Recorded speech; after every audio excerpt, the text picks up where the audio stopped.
Di naman madaya ang puso kung sa tunay na pagmamahal ay matatagpuan mo ang wagas na pag-ibig na di kukupas kahit lumipas man ang maraming bukas.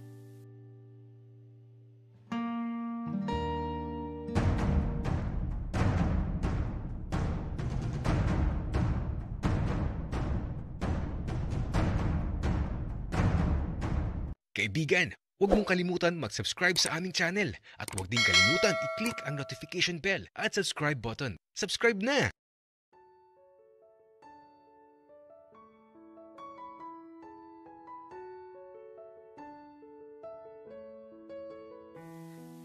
Wala pa si nanay. Kaya ito, may naisip akong lutuin.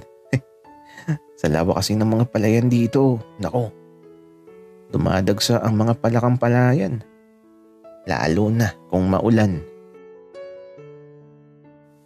Nitong mga nakaraang gabi kasi, nanghuli kami ni Bunso ng mga palaka. Paborito niya yan. Kaya nga, kasama ko sa panguhuli ng palakayan eh. Kaya ito, niluto ko na silang lahat. Kaya lang, di ko alam kung kumakain ba ng ganito si Damian. Mayaman kasi sila eh.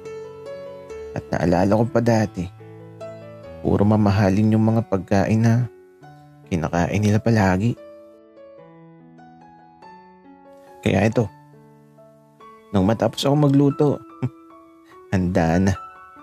At mukhang nagulat si Damian sa kakainin namin. Pero si Bunso, aba, mukhang okay na siya. Natakot talaga ako kanina. Kasi namutla siya at nawala ng malay. Pero mukhang okay na siya ngayon. Kaya lang, ang pangit niya maglakad. Natatawa ako. Bakit kasi pinilit pa niyang magpunta dito sa kusina? Pwede naman na dalahan ko na lang siya ng pagkain sa silid niya. Para hindi na siya mahirapan.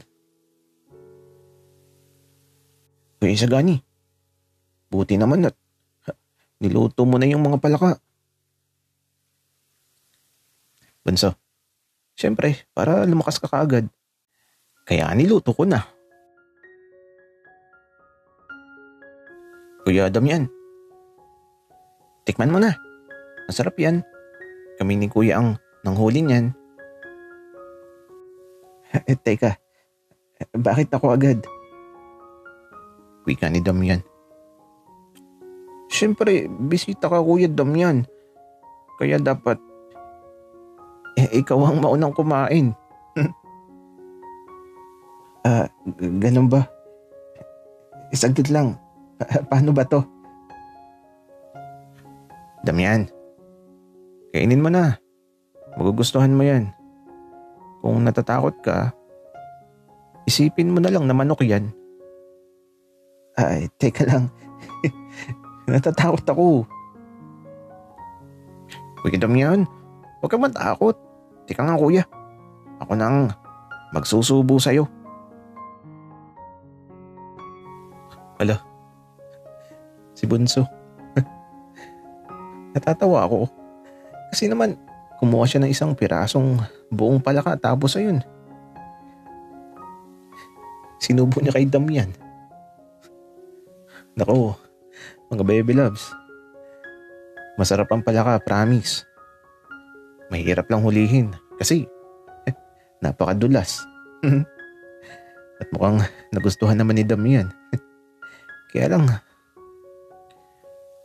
bakit kaya ganito yung pakiramdam ko? Kapag nakikita ko yung mga ngiti ni Damian, parang gusto ko din gumiti. Pero natatakot akong gawin ng bagay na yun. Minsan na kasi ako nasaktan. At ayaw ko nang muling maranasan ang maiwan. Sagani, okay ka lang ba? Huwag mo nga akong kausapin, Damian. Sagani, masarap yung palaka, nagustuhan ko. Hindi naman para sa'yo yan. Para kay Bunso. Sagani, okay ka lang ba? Bakit nagbago ka bigla? Kanina naman, okay ka. Kuya Sagani, huwag ka namang magsalita ng ganyan kay Kuya Damian. Magbati na kayo, kuya. Huwag ka nang magalit sa kanya. Roberto, isa ka pa. Itikan mo yung bibig mo kasi wala kang alam. Kuya Isagani, bakit pag galit na galit ka kay Kuya Damian? Akala ko ba kapag bumalik na siya, magiging masaya ka na? Oo, yun din ang akala ko, Bunso. Pero nasasaktan ako sa tuwing nakikita kita, Damian. Naalala ko kung paano mo ko iniwan sa nakaraan. Sagani, nakaraan na yun. Andito na ako, nagbalik na ako. Oo, Damian. Nagbalik ka na. At kasabay ng pagbabalik mo, nagbalik din lahat ng kalungkutan na dinanas ko. Simula nung iwan mo ako nang hindi ka man lang nagpaalam sa akin. Patawad, Isagani. Hindi ko alam na nasaktan kita. Pero andito na ako, kaya pakiusap. Patawarin mo na ako. 15 taon, Damian.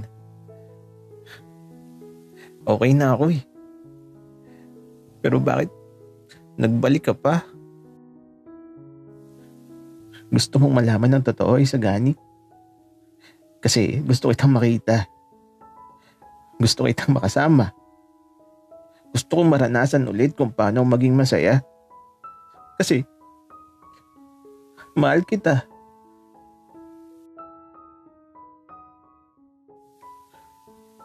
Matapos sabihin ni Damian ang mga bagay na yun, lumapit siya bigla sa akin. Hinawakan ako ng mahigpit tapos nakatanggap ako ng madiin na halik sa labi ko na kahit umiwas ako, di ko magawa kasi hinawakan niya ang ulo ko. At parang tila ba nawalan ako ng lakas dahil sa nangyayari. Parang nagpaubaya ang katawan ko at matapos ng madiing halik, niyakap niya ako. Mahal kita, Isagani. Pakiusap. Patawarin mo na ako. Mula sa mahigpit na yakap niya, pilit akong kumakawala subalit tila ba wala akong lakas. Damian, tama na. Ayoko na. Hindi kita pakakawalan, Sagani, hanggang di mo ako pinapatawad. Oo na. Pinapatawad na kita, Damian. Pakawalan mo na ako. Kaya ito, pinakawalan naman niya ako kaagad. Tapos ngiting-ngiti. Sinabi ko lang naman yun para pakawalan na niya ako.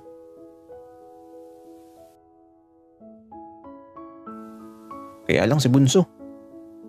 Hala, nakanganga habang nakatingin sa amin.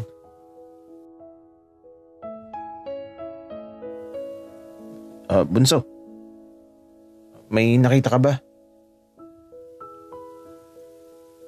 Oo, Kuya Isagani. Di naman ako bulag. Ang arte mo, kuya. Gusto mo din naman. Kundi lang bagong tuli si Bunso. Nasakal ko na yan. Pero teka, nagustuhan ko ba talaga?